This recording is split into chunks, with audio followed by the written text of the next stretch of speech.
Wow, am I glad that's over. So, I know I took a pretty extensive break from rereading, so apologies for that. I did go back and reread all the parts because I didn't want to have like such a long period of time in between, and I didn't want to forget a bunch of stuff. I wanted to go into everything, like I want to go into these reviews as fresh as I possibly can. So I'm going to try not to take breaks when I read, like whenever I pick up Stone Ocean, which will probably be pretty soon. I'm going to like try to read it, not in like one sitting, but in the like about a week. Same goes for Steel Ball Run. Steel Ball Run I can probably finish in one sitting because I've read it like 30 times. Now that being said, I'm going to probably preface this video a bit more than my other ones, and I tend to do pretty hefty prefaces anyways, but I'm going to be uploading these reviews publicly now instead of having them unlisted. Why? I don't fucking know. This is basically my vlogging channel at this point. Like, it's my YouTube. I can upload whatever the fuck I want. I have this, like, thing in my head where, oh, all the videos I upload publicly need to be, like, really well made. But then looking at the Kaijos one, I'm like, oh, well, it's, like, I think, like, the bulk of it is just blank screen and me talking, which is, like, what these videos are. Granted, that one was, like, scripted. I, like, actually wrote for it, and I went back and I edited it, and I did some research and, like, all that. These are unscripted, but again, like, who fucking cares? It's my channel.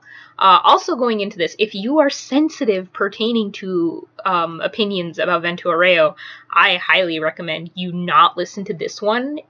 Listen to my Giorno analysis, because I really love Giorno. Like, I love the kid to death. I will still rag on Vento in there, but I think it's pretty... I have a pretty damn good grasp on Giorno. And I'm actually very happy about my thoughts pertaining to it. Like, I was gathering my thoughts. I was, like, writing some notes earlier for it. Because I do have notes for these things. You know, just not an actual, like, script to go off of. But yeah, I'm going to try not to rag on Vento so much here, but I am going to be incredibly critical of it, because it is my least favorite part. I think it is the most poorly written / constructed / drawn part. I like it better than a lot of non-JoJo media. But that's saying something, because I've consumed, like, a lot of fucking media. Like, it's better than, like, fucking, like, Oraimo. Or, like, fucking Sword Art Online. So that's not really saying much. God. I will also be doing a drunk rant on Vento Aureo. Now, I know my YouTube followers don't know about this if they don't also follow my Tumblr. On Tumblr, I've been, like, talking about doing these 3 videos for, like, the last however long. But, yeah, I'm not presenting these things as facts. This is my interpretation of, / my reading of, / my opinions on. So, please, none of that, like, flaming bullshit where people are like, oh, well, stop reviewing things so personally. Like, art is meant to be reviewed personally. Anyone who says they're doing an objective review is fucking lying to you. Our bias will seep in. I will try to be less harsh and more just overall analytical. I think the way I go about these is usually plot, then characters, then presentation, or something like that. But, I've been wanting to approach these differently, too. Anyways, let's start. So, Vento Aureo, Part 5, it follows the adventures of Giorno Giovanna, who is Dio Brando's son, but he is a Joestar because Dio fucked a chick while he had Jonathan's body. Great. I actually thought that was conceptually really interesting, that how much of him is Joestar and how much of him is Brando. He seems to be much more distinctly Brando than he is Joestar, which I thought was fantastic. If Vento Aureo had been a character study like Part 4 was, I think Vento Aureo could have really, really succeeded. But because it tries to be everything all at once and then is executed so poorly, it just ends up coming across as a clusterfuck. Now, I'm not going to say that it's lacking in cool stand battles or cool stand ideas or cool sequences or sequences that made me laugh. Vento Aureo is very, very funny. Although I think for a lot of the time it's funny for the wrong reasons, because when they try to build tension a lot of the times, whether Araki's going for it or not, he breaks the tensions with how ridiculous the scenarios are. And yes, the scenarios in parts 4 and 3 are also pretty ridiculous, but they still hold some sort of grounding intention because the characters have some level of believability to them and some level of grounding in the real world in their personalities. But, these characters in Vento are just so fucking unbelievable. Like, one thing that bugs me a lot about Vento is that Giorno's 15, and I've said, I love Giorno. Giorno's 15, I think in Vento he's like 1 week shy of being 16.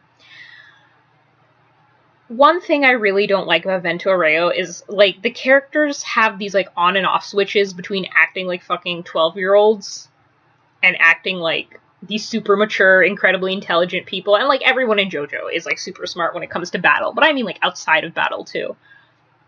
And it's like, this is why I didn't like Attack on Titan. Like, this is why I don't like the characters in Attack on Titan, because a lot of them act like, adults, even though they're kids, when they should be acting like kids who have been through trauma. Now, granted, the characters in Vento are, like, a little older, some of them are in their 20s, and note that it's, like, the 2 adult characters that are, like, the 2 most enjoyable characters after Giorno. I understand Giorno being, like, 15 was entirely for the setup of, oh, well, Koichi still needs to be in, like, high school, or he needs to be, like, fresh out of high school to go here because Araki wants that fucking plot point. But, like, I feel like I could have appreciated Vento Aureo so much more if, like, it had taken place in, like, 2007 or 8, and Giorno had been, like, an adult. I guess they also needed that time to, like, build him up as being, like, this big mafia boss in between, like, the time of Vento Aureo and Stone Ocean, but they never do anything with it, so it's, like, whatever. And that's a huge problem with Vento. Like, nothing is ever done with. We get these, like, very intricate, in-depth flashbacks about characters. Like, Abacchio's, like, cop storyline, Misto went to jail, Narantia and his trust issues. Like, we get, like, everyone's backstories, and that's all good and fine. But, like, getting a backstory and then getting, like, this incredibly unlikable, shallow character to go with it. Like, yes, backstories give us understanding and, like, more depth to a character, but you gotta make us care about the character first. And maybe some people would disagree with me, but, like, I find the characters in Vento Aureo to be incredibly A, unendearing, and B, incredibly flat. They're very mimetic, they're very tropey, and their personalities, they change based on the scenarios. They end up becoming very ubiquitous, because sometimes you can't fucking tell whether the dialogue would be said by Abacchio or Fugo, unless it's, like, an incredibly angry, unless you see, like, a Gur Narantia or a Gur, Giorno or whatever the fuck. Like, it's these, like, little meme markers, almost. Like, whenever any of them are doing any sort of analytical talk, it just ends up being, like, again, ubiquitous. Like, they all end up sounding the fucking same, so they don't have unique dialogue. And that might come from the fact that most of them are gangsters, so, like, they kind of all talk in a similar way. But still, like, the unique aspects of their personality all come from, like, the fact that, again, it's just mimetic. Like, just fucking memes. It's like, Narantia's the butt monkey. He's always getting, like, picked on, and Giorno is, like, serene. No, Giorno I'm gonna give an excuse because, like, he's actually good. But, like, Mista's personality is so fucking all over the place. Like, I know the fandom meme, like, the fanon is, like, he's, like, smelly and, like, he's, like, rude and crass, but, like, Mista's just kind of, like, an easygoing guy who, like, changes based on the scenario. He yells a lot, but, like, everyone does. And then Abacchio's personality is kind of, like, he's kind of angry. Like, that's it. Like, one thing I have to clarify, especially to, like, the people who are listening to this who know me through the roleplay community, roleplay definitely colors your perception of a series. I love Steel Ball Run. I love Steel Ball Run on its own, but it definitely has also colored my perception of it. It's probably made me dislike Steel Ball Run a lot more than I otherwise would, because I remember liking Steel Ball Run a lot more before I got into the roleplay community, but I digress. Like, Steel Ball Run is my part. For those of you who don't know, it's, like, the part I'm always talking about, the part I'm always overanalyzing, all that. And then Vento Aureo is my loathed part. I'm not speaking from a place of bias when it comes to, like, bad roleplay experiences, though, because as many bad roleplay experiences as I've had with, like, Vento Aureo RPers, I've had just as many good ones. The thing is, don't mistake the development you write into your character for actual canon development. Like, if you're going off, like, a few memes that were given in canon, it's like, sure, cool, like, oh, Fugo's really smart, that's, like, his thing. but then, like, you write in he has a bit of a complex because of it, and it's colored how he interacts with, like, people, and it forms intimacy issues. Now that's your headcanon, because it never goes that fucking deep in the canon. Like, it's like, there's no fucking nuance in part 5. I thought most of the designs were pretty ugly, but that's probably because the art style in part 5 is ugly. The thing is, the art style in part 5 isn't so much ugly as it is unfitting, because part 5 tries to be this very, like, serious crime story, and has the same art style as, like, the pseudo slice of life, pseudo comedy part 4. Also, like, part 5 tries to be more elegant than part 4, which I understand, because it's a completely different story with a different protagonist and a different feel. Like, it's trying to be tonally different, but then it still makes the same crass poop jokes, and it still, you know, objectifies its female character, who's fucking 15, by the way, like, to hell and back. And Trish is actually pretty good. Like, of the characters, I like Trish, Bruno, and Giorno. Mista's, like, okay. Fugo, Naranci, and Abaccio, like, while they get some pretty great scenes, I think they're, like, very bare bones. I actually think Mista's pretty bare bones, too, but I actually don't think Bruno is, like, as great as everyone hypes him to be, because a lot of people are like, he should have been the main character instead of Giorno. I strongly disagree with that.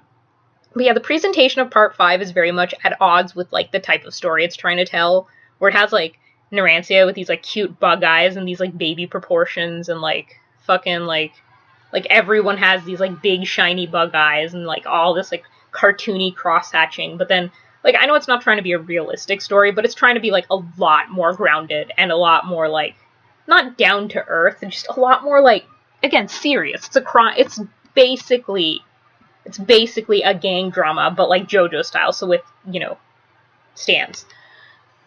And it's just, like, when you're presenting it the same way you presented your pseudo slice of life, like, no. Because it's not an adventure story in the same way Part 3 was. Part 3 was a different kind of adventure story, colored by camaraderie, the friendships forged, and deep interpersonal, like, connections, and, like, the you know, like, these familial reasons, this big, like, deep conflict that's been going on for 100+ years, that Jotaro is, like, saving his mom, and he's going with his grandpa, and he grows as a human being, and it's, like, this long-winded journey. Like, I know it's, like, what, 80 days or something, but, like, it's long-winded in the passage of time for them. Vento Aureo takes place over the course of 1 fucking week. I know all of JoJo tends to take place, like, over, like, very small amounts of time, but, like, Vento Aureo, it's, like, 1 or 2 weeks, I don't remember. It's, like, but it's less than 2 weeks.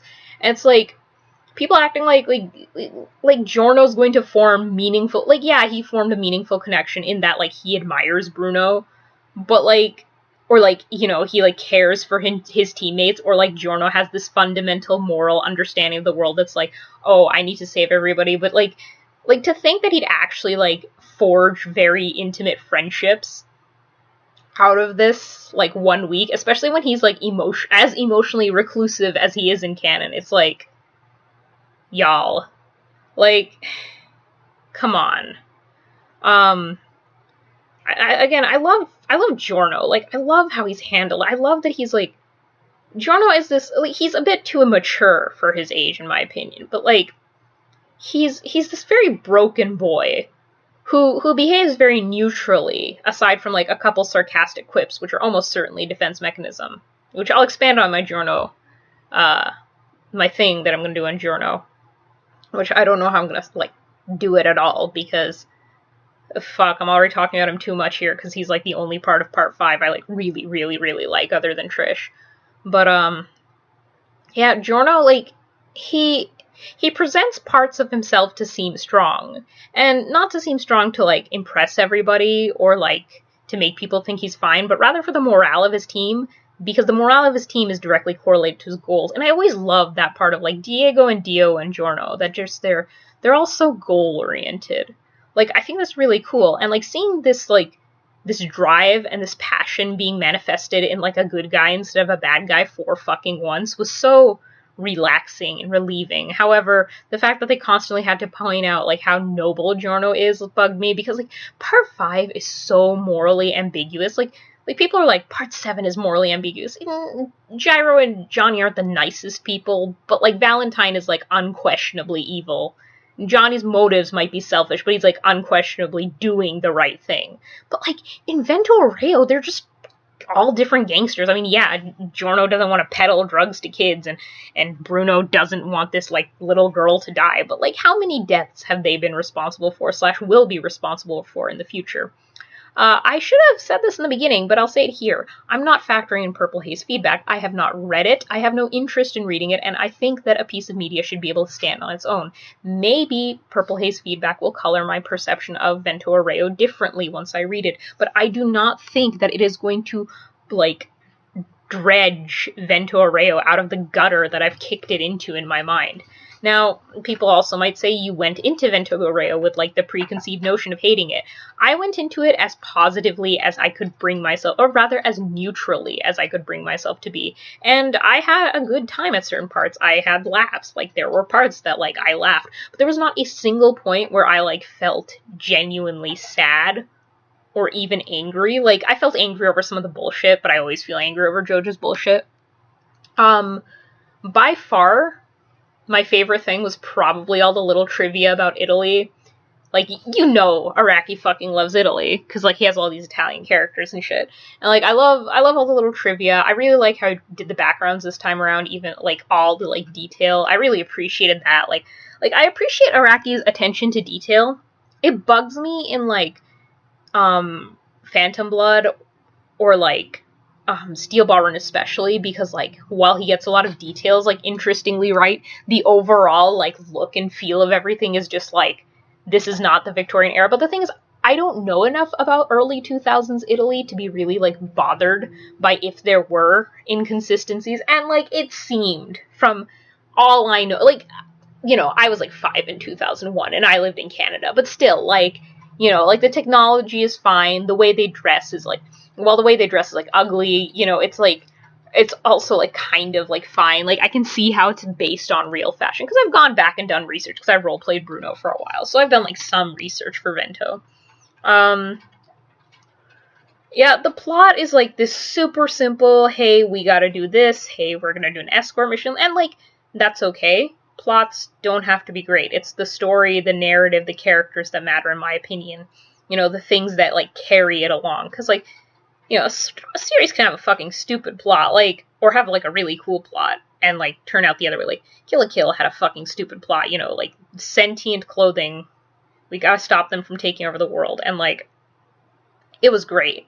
Or, like, Attack on Titan had, like, a fantastic plot, but, like, it was so bad. Maybe I'm thinking premise here. I want to say plot as well, because I actually really like Attack on Titan's plot. That's just me. It's just the characters and the presentation and, like, the world building's, like, but, you know, like, that's the thing, like, Vento had a simple plot, and a lot of parts of JoJo have pretty simple plots. Part 4 had a simple plot. Like, the conceit of Part 4 was, like, that it was a character study of all these, like, different individuals in this sort of slow-paced town. And yeah, there were stand battles and stuff, but the stand battles always, like, lent unto the character's psyche a little more. We always learned all these, like, interesting little details. Like, yes, I know that Narancia likes, like, fucking margarita pizzas or whatever, but, like, and that he's, like, a simple boy, he wants to go back to school, but, like, that doesn't lend me unto his character so much as, like, the very, like, intimate emotions between, like, because I'm comparing, like, Okuyasu and Narancia, because they're, like, sort of similar types of characters, and, I guess that's a detail that sort of stood out to me, but, like, you know, the fact that, like, Okuyasu just, like, kind of took a nap during the final battle with, Kira, and we all, like, thought he was dead, like, that, and, you know, he's just like, oh, you guys thought I was dead, like, that speaks to me way more about his character. Like, Part 4 just had so much more subtlety and nuance. Part 5, like, it was an in-your-face bombastic story, so it didn't need as much nuance, but it needed some. Like, everything was so fucking in-your-face. Like, God, I don't remember what scene it was, or what, like, emotion I was even trying to express, but, like, Abacho literally said something that was, like, so meta, and not, like, clever meta, just, like, he was, like, pointing out something so that the audience would, like, notice. Like, it was something about Trish. Like, and he said it, like, to Narancia, I think. She's, like, not as weak as you thought, huh, Narancia? It was, like, a direct, like, hey, audience, you probably saw this, like, cute girl and thought she was so weak. And, like, I can't fucking stand that. I read Colored Adventures. I always read JoJo's Colored Adventures or the Colored Team. You know, the guys who are doing the colors. Not all of it was colored. The last, I think, like 20 chapters were like the Duang tier scans. They weren't actually the Duang scans, but they were like the old scans. So like you know, but I actually kind of enjoyed those ones like a little more because the contrast of the black and white wasn't as harsh as it was for the non-colored pages. But whatever. And that's when the climax was building up. Also, that's when Polnareff was on screen, and Polnareff was by far the best thing about Vento Aureo because he was not a native to Vento Aureo, and thus he was infinitely superior. I actually think the Jotaro parts in part 4 kind of suck as much as I love Jotaro. And I do like the Jotaro parts in part 6 a lot, but like, Polnareff, like, as soon as I saw Polnareff, I was like, thank God, save me from this hell. It ended with a fucking Deus Ex Machina. I know that's, like, infamously loathed by the fandom. Like, it was just so dumb. Like, Araki loves ass pulls, but, like, that was the biggest ass pull. But that's okay, because Giorno was the fucking king of ass pulls. So I actually don't really mind it. Character designs. I really like Trish. I really liked her personality. I loved her design. I hate how sexualized she was. Like, I remember, like, there were, like, so many panty shots, or shots that just, like, showed off her butt or her breasts. It's like she's 15. And, like, Araki kind of did the same thing with Yukako, but it's, like, 10 times worse this time. And, like, I'm just, like, dreading Stone Ocean and Steel Ball Run for this reason, because, like, Stone Ocean isn't, like, as bad, because they're, like, adult girls. It's more just, like, male gaze, and it's, like, it's not as gross, because she's, like, because, like, they're not, like, little kids, but, like, at the same time, it's, like, still gross, because it's, like, really fetishy. But, like, I'm just dreading Steel Ball Run, because, like, everything that happens to Lucy in that part, just poor girl. But yeah, there's, like, always these angles that, like, let us, like, look down her shirt, and I get that, like, she's wearing this, like, really open shirt, but, like, you didn't have to design her like that, and even when you did, you don't have to, like, make every fucking panel, like, emphasize her fucking boobs and butt pose. Although Araki loves, like, emphasizing asses always, and they're, like, awful. The stand battles were super clever, but, you know, I'm not gonna give him, like, super credit for that, because his stand battles are, like, always clever. It's not like Vento Aureo's, like, stand out for having this. Vento Aureo stand out for having, like, especially fucked up stands. Like, I remember Chocolata's stand was really fucked up. Malone stand, probably one of my faves, really fucked up. I loved Risotto's. Risotto's stand was actually, like, hot. Like, when Doppio's, little TMI, but when, like, Doppio had, like, the scissors in his neck, I was like, woof, because I'm, like, a gore guy, right? I was, like, so excited. Risotto's hot. Risotto's really hot. Good things about Vento Aureo. Risotto's really hot. He, you know, his character design's stupid, but, like, his power, and then, like, I like his, like, his outfit's stupid, but I like his, like, hairstyle and his, like, I like the black sclera. It's related to Pulpo, clearly. I don't know, just, Vento Aureo tries too hard to take itself seriously, but still, like, present itself as being, like, lighthearted JoJo, and, like, it just creates this tonal disconnect. Like, in Stone Ocean, the humor comes out a lot more naturally. In Steel Ball Run, the humor comes out a lot more naturally. But here it's like, Araki is playing this, like, awful back and forth, and it just comes out bad. And it tries too hard to be this, like, it's not a story of a social commentary, but it is, like, definitely a story about classism and, like, you know, like, crime and all these serious things. But then, like, the characters are just so flat and unlikable, and, like, I find that, like, they're really popular and endearing because they're mimetic, but, like, they're mimetic and they have nothing deeper to them. Like, yes, these are all characters with goals. They are all characters with, like, multiple facets to their personality. But the problem with the multiple facets of their personality is that these facets are just in service of the storyline. A character will develop a new fucking personality trait because it works with the current scene, especially Mista. Mista gets the absolute worst of all the other characters. Like, Trish goes through some linear development. Giorno goes through some. Bruno, while he doesn't go through any heavy development, he at least has some consistency of character. Now, I'm not saying that, like, you know, a character doesn't need to develop over a series to be a good character. Likewise, if a character's personality changes, that isn't always a bad thing. That might mean development. Again, in the case of Trish and Giorno. But, like, God, I keep getting mad, like, thinking how, like, in one scene, like, the the actual, like, series will say, like, oh, Mista's not stupid, and, like, show him being super competent. And then, like, the next scene we'll see, like, him being, like, super brutal. But then, like, the next scene we'll see him being a dumbass, but like, it's framed as if, like, he's an actual dumbass, and it's like, it just pisses me off.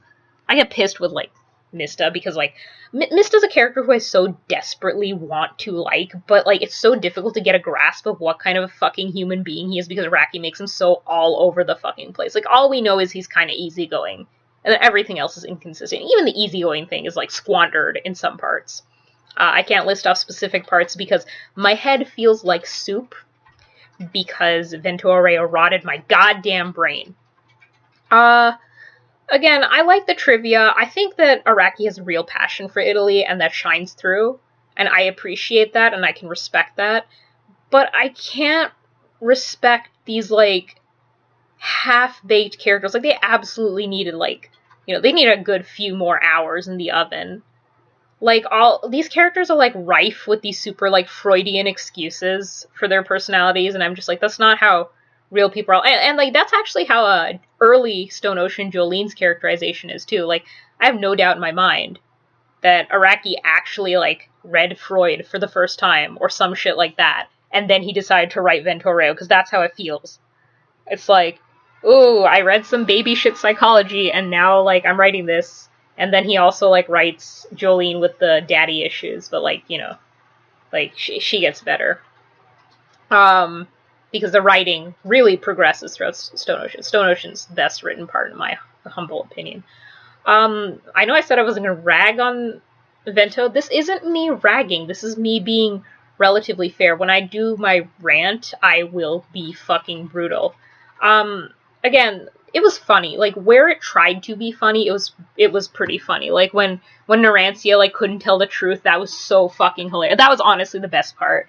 Like, me and Johnny, we were in hysterics over it.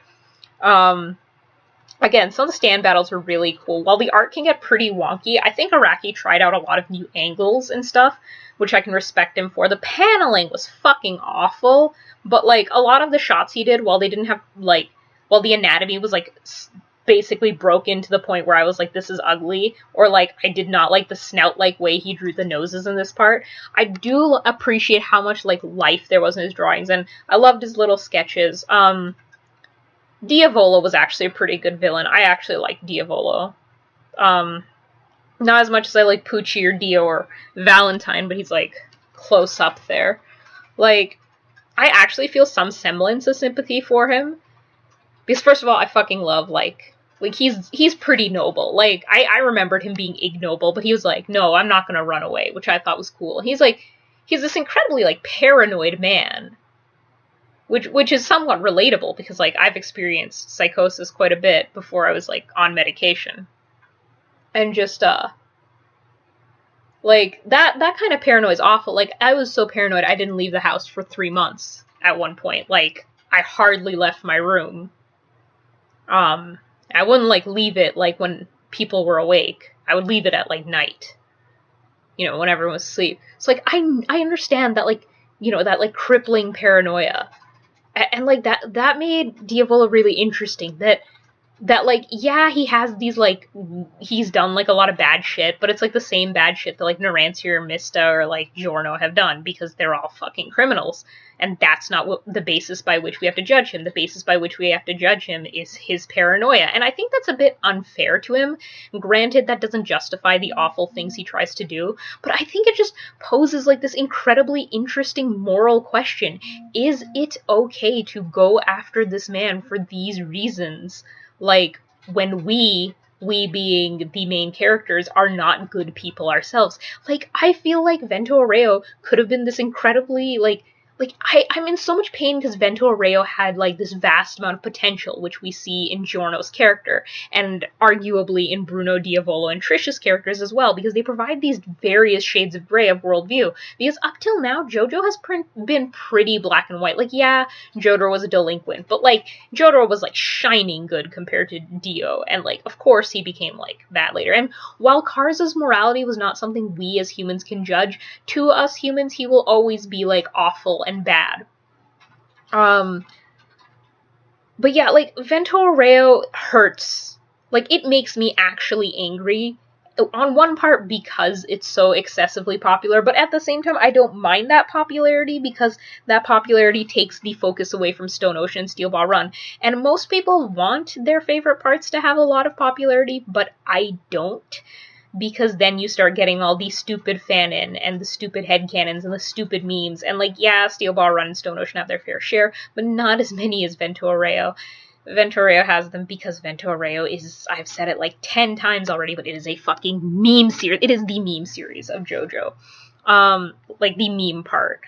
But, like, it had so much potential to be, like, so much more.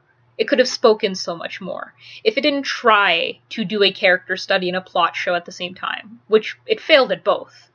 Like, if it tried to, like, frame this big moral conflict, like, if it went down the same route as Phantom Blood, but it wasn't as black and white, I think that would have been really interesting. But because they framed Giorno as unambiguously good, and Diavolo as unambiguously, like, the bad guy, I think that was bad. Like, okay, in Steel Ball Run, a lot of people are like, well, Johnny's, like, a shitty guy, and Valentine is, like, a noble guy.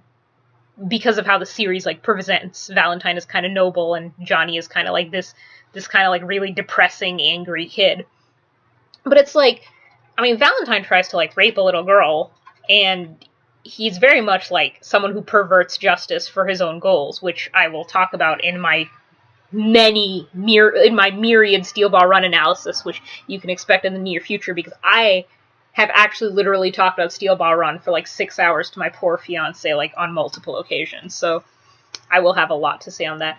But, like, because, or like, Dio, while I disagree with what Dio did, like, Jonathan is not this, like, unambiguous, like, wonderful, perfect cinnamon roll person.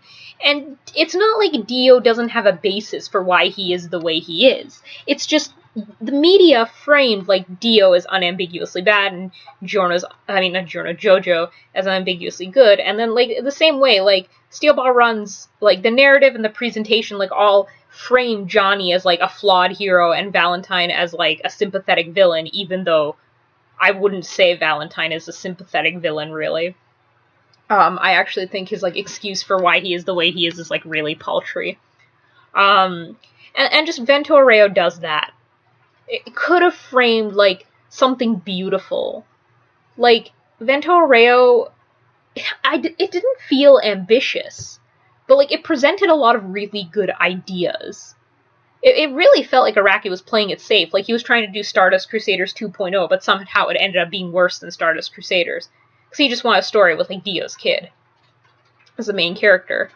But he wanted to, like, again, play it safe. He didn't want to, like, do anything, you know, dangerous. Which he finally decided to do in Part 7, which was actually kind of a bad part to do it in.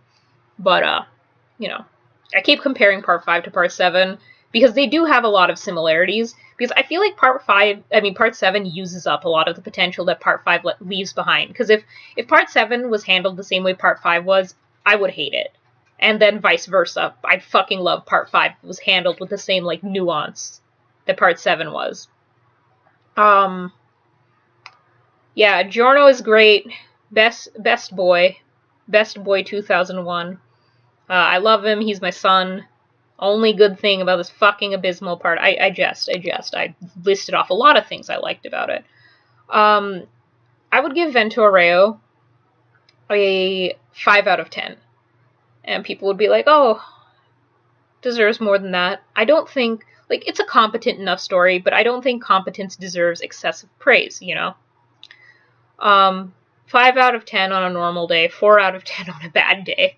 Because today is a bad day, and I'm just like, there were so many points where I was just, like, reading with Cosima, and both of us were, like, leaning over each other, and, like, our eyes were, like, you know, opening and closing, because we were, like, just so, like, bored out of our minds, like, so bored shitless.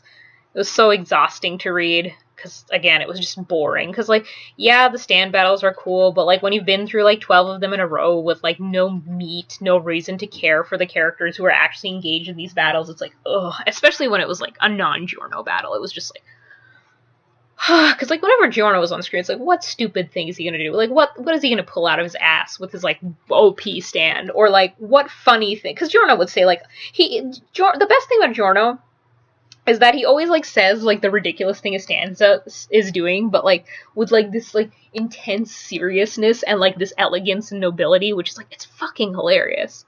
I love Giorno so much. Like, you guys will hear me ramble about him. If you guys like listen to my thing on Giorno, you guys are gonna hear me ramble about how much I love him for like so long. Hopefully it'll be like 10 minutes long. I'll try to keep it short. But yeah, I don't advocate skipping JoJo parts